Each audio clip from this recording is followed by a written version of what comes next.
Ever wonder how to make your dives last longer? Well, I'm going to tell you.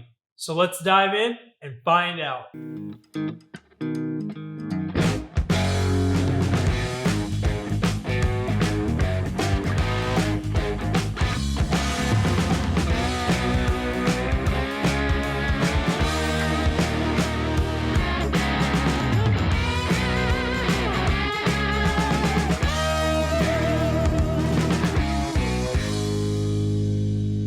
Today I'm going to give you 5 tips that I give to all my students to extend their dives. And stick around to the end because we're going to give away a brand new dive mask. Many divers, especially new divers or some who have been out of the water for a while, struggle with short dive times due to air consumption. If you find yourself being the first back on the boat, then just know that that didn't have to happen. And you could still be down there with the group enjoying all the beautiful sights and fishies. So let's dive in. Tip number 5, chill out, bro. Hey bud, what's your problem? Whatever you've got going on outside of getting dives in, leave it at home when you're on your way out to the boat. Just like you should leave your work problems at work and not take them home, whatever isn't scuba related, leave it behind when you're heading out on your dive. This is your time, your woo-saw moment, so be at peace. Get 7 to 8 hours of sleep the night before your dive. Assemble, test, and load your gear into the vehicle the evening before. Go through your checklist and make sure you haven't forgotten anything. Eat a good breakfast. Few things are worse than being out to sea hungry and having to do a dive. Leave the house with enough time to make it to the dock 30 minutes to an hour before your scheduled departure. That way you can do a double check of your gear in the parking lot, load it onto the boat, and have your buddy do a double check. Don't drink alcohol the night before you dive. I can't stress this enough. Just like alcohol and driving don't mix, the same rules apply for diving. Oops, are you driving? Did you Uber? Overall, the idea is to be as relaxed as possible, not rushing. I see that all the time where someone shows up to the boat, barely making it before we shove off and in a rush and panic to get everything loaded on so they don't get left behind. And yes, the boat will leave without you. Tip number 4, drop the pounds. You'd be surprised how many divers are getting into the water overweighted. They've either forgotten how to do a weight check or they've never bothered to find out. They just put a bunch in their pocket so that they'll sink down, then load their BCD up at depth so they won't bounce off the bottom. When in reality, if you know the proper amount of weight you need in a given environment, then you're carrying the minimum you'll need to propel yourself through the water. If you're carrying 10 pounds of weight when you may only need 5, then it's going to require more of a workload and effort for you to push that extra weight through the water, which will in turn increase your breathing rate, causing you to burn through your gas faster. A good way to determine the proper amount of weight is, next time at the end of your dive, when you're holding on to the tagline, ask the DM if you can do a quick weight check. The reason for doing after is your cylinder is at its lowest point, 1,000 to 500 psi. One at a time, remove 1 pound of weight and hand it to the DM. Let air out of your BCD, take a breath, and see if the top of your head will hover just at the surface of the water. Obviously, have your regulator in your mouth. I shouldn't have to say that, but you never know.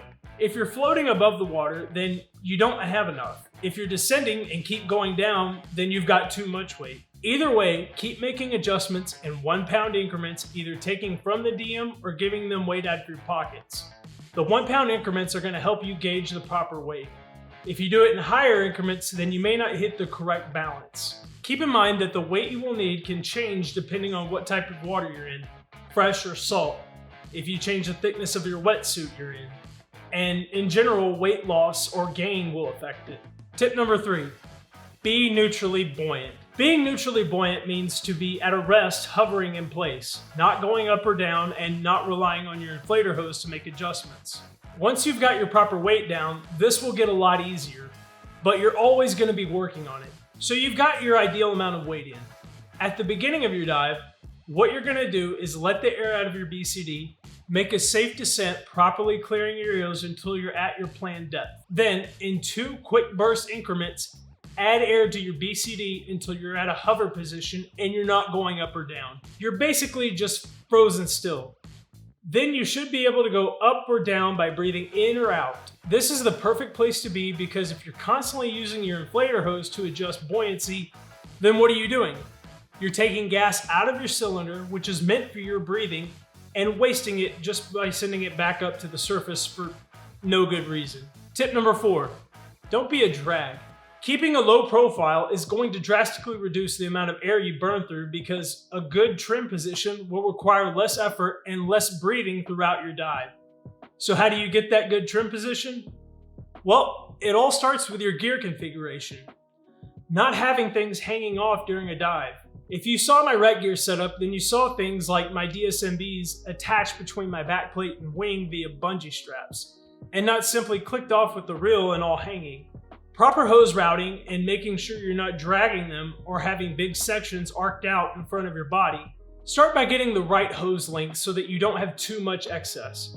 I like to route mine under my arms and clipped off to the D-rings on my harness. That way it keeps it close and tucked in. Now, I believe that bolt snaps work best for this. You can use snorkel keepers, but most of the time if you see someone dragging a reg, it's because they were using them and it's just too easy to get lodged out. A nice bolt snap is a strong and secure connection. We actually made a video on how to put bolt snaps on your gear, and I'll link that down in the description. And as far as your position, you want to be as streamlined as possible, arms in front of you, not flailing off to your side, and a frog kick is my preferred fitting technique. Tip number 5, slow and deep breaths. If someone is panicking on dry land, what is the first thing anybody tells them? Slow and deep breaths. It works. It gets your heart rate and breathing down, and you're breathing more controlled and your heart rate returns to normal. The same goes for scuba diving. Slow and controlled deep breaths equals a relaxed heart rate and lowers the volume of air you're consuming. Think about it. You've already got all this gear on and you're trying to force yourself through water and all the resistance that water provides. If you're breathing heavy or fast, it's just going to drain you even faster. We are land mammals. It's much easier for us to move through the air because of the way that our bodies are designed and the fact that air offers very little resistance unless there are strong conditions like hurricanes or strong gusts. Breathe in for 5 seconds and breathe out for 5 seconds. Just like when you're at the doctor and he's got that stethoscope listening to the sounds of your lungs. Now last week we hit our 500 subscriber mark, and as promised, we're going to give away this Atomic Venom frameless mask to one of our lucky subscribers. But I want to thank you guys for all the love and support you've shown us. Just from watching the videos, liking, subscribing, sharing, and commenting. You guys are a part of my family, and I just want you to know that you have my most heartfelt gratitude. Having said that, I've made a purchase to help improve the quality of our content. This is the Sony a7 IV and an Atomos Ninja monitor, and it's going to take me a little bit to get used to the hang of it and get all the functions and settings, but I wanted you to know that we are serious about our goals of wanting to help you, the divers out there, and are investing in this project. And who knows, maybe I can get a Nauticam housing from our affiliate Backscatter. That way the underwater footage will look a lot clearer and more crisp with a better resolution. Now, what I've done is exported the list of subscribers and inputted that into a service that will randomly choose from that list so that it's fair. So without further ado, let's pick a winner.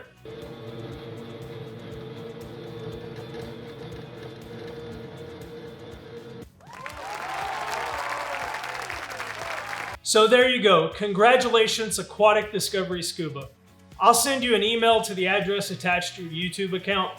Just send me the address of where you would like the mask shipped, and I'll send the mask along with a couple of other goodies. The Stream to Sea mask and defog scrub, a mask strap to alleviate the hair entanglements, and one of our Tampa Bay diving stickers. We've already got some great ideas to give away at 1,000 subscribers, but if you've got any suggestions, just let us know. If you enjoyed this content, it would really make my day if you could dive down, hit that subscribe button, hit that like button, and ring that dive bell. And let me know down in the comments, have you mastered the skills and fundamentals we talked about and have to end dives because you don't want to hit your no decompression limit? Just over here, I'll let the YouTube algorithm choose a video especially for you. And I'll be back next week with another video, but until then, plan your dive and dive your plan.